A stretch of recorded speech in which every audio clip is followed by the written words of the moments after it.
ang Brahmana at ang matamis na kanin.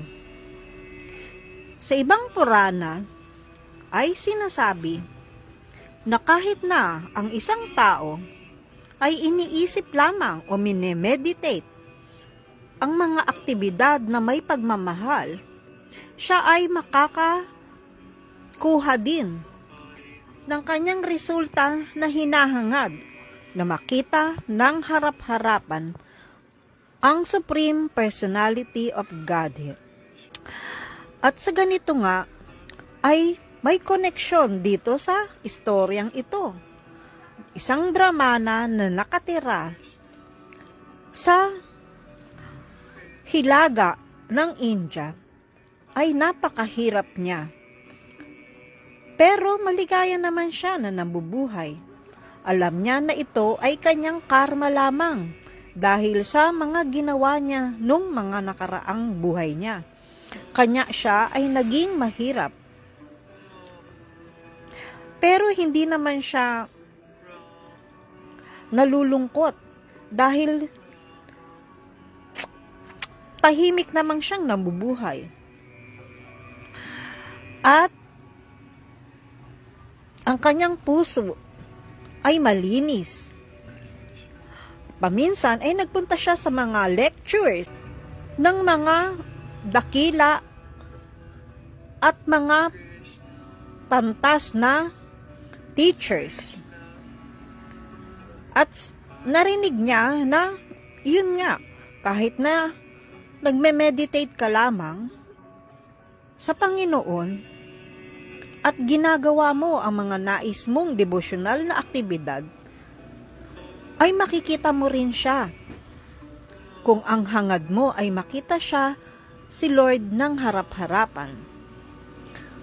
Paminsan, siya ay naliligo sa ilog ng Godavari. At pagkatapos niyang maligo, siya ay magyo-yoga. Pinapractice niya ang kanyang malalim na paghinga.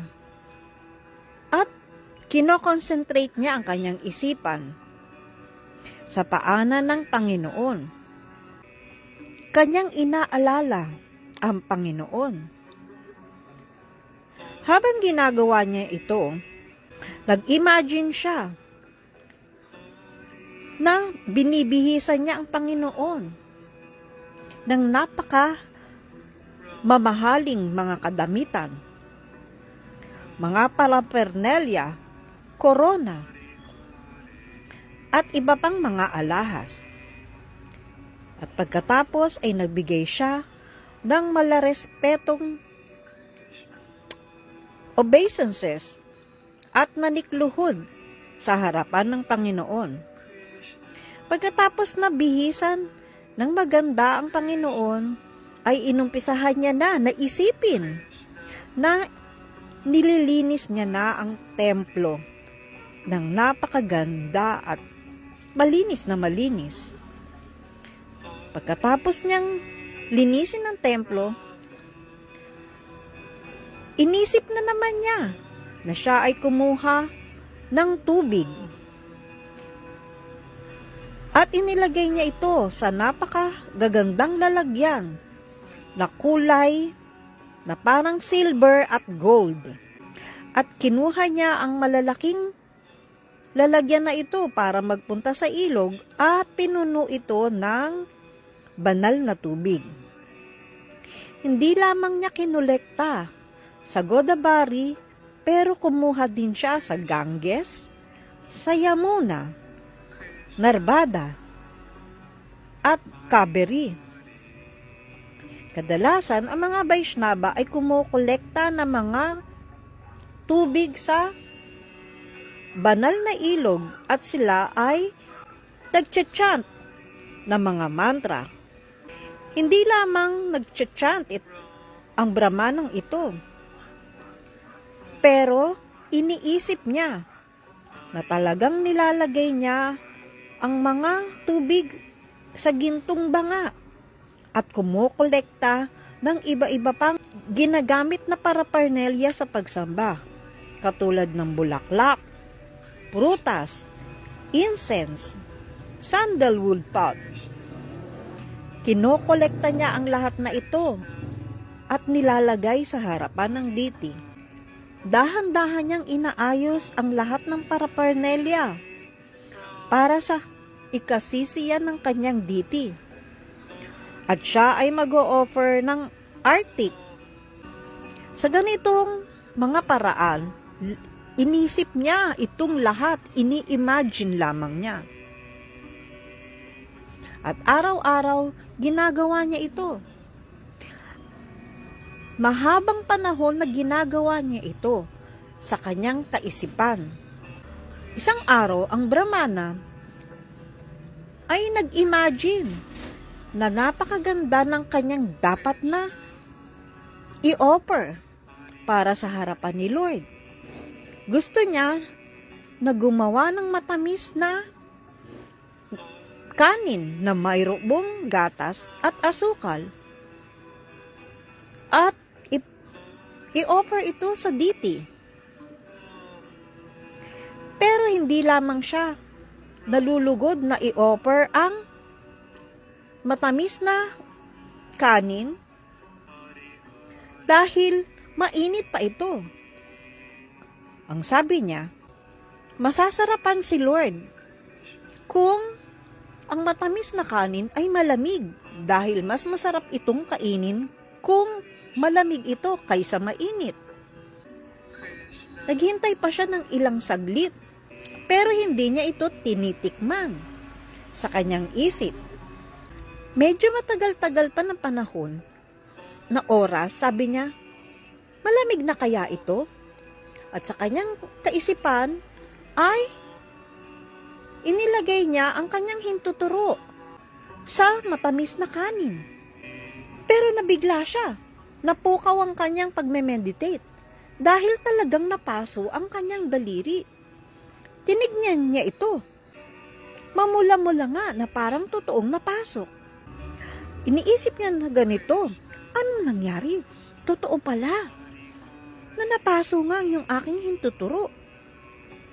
Samantala, sa Vaikunta, ay pinagmamasdan pala siya ni Lord Narayan, kasama ang goddess of fortune na si Lakshmi. At sila ay nangingiti at nagtatawanan. Natatawa ang Panginoon sapagkat talaga palang totoo na napaso ang Brahmana. Totoo na kahit na sa kanyang kaisipan lamang ay nakapagluto nga siya ng masarap na, matamis na kanin. Kanya agad-agad ay pinapunta niya ang kanyang eroplano na mula sa Vaikunta planet at pinadala sa tahanan ng Brahmana. Nakasakay din si Lord Narayan sa eroplano nang makita ng Brahmana na nasa harapan niya si Lord Narayan at katabi nito ang goddess of fortune, ay nanikluhod siya. Nagbow siya sa harapan nito. At sinabi ni Lord Narayan, nakita ko ang mga pangyayari. Nakita ko na nagme-meditate ka sa akin. Lagi-lagi mo itong ginagawa. At kakaroon ka ng preparasyon na napakaganda sa iyong kaisipan.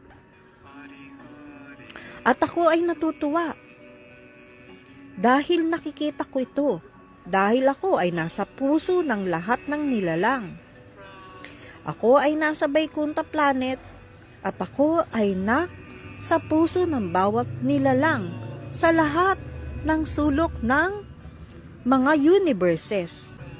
Naintindihan ko na ang iyong mga imahinasyon at meditation para sa akin at tinatanggap ko ang mga ito nga ibinibigay ko sa iyo, iginagawat ko sa iyo ang iyong hangarin na ikaw at ako ay magkita.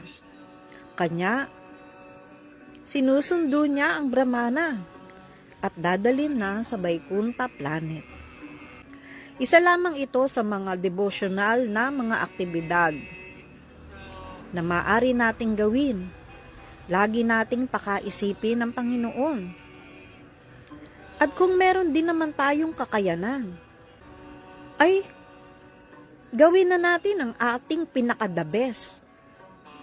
Ipagluto si Lord ng pinaka-the best na ating kakayanan. At siguradong sigurado, ang ating mga alay ay kanyang tatanggapin. Haribol!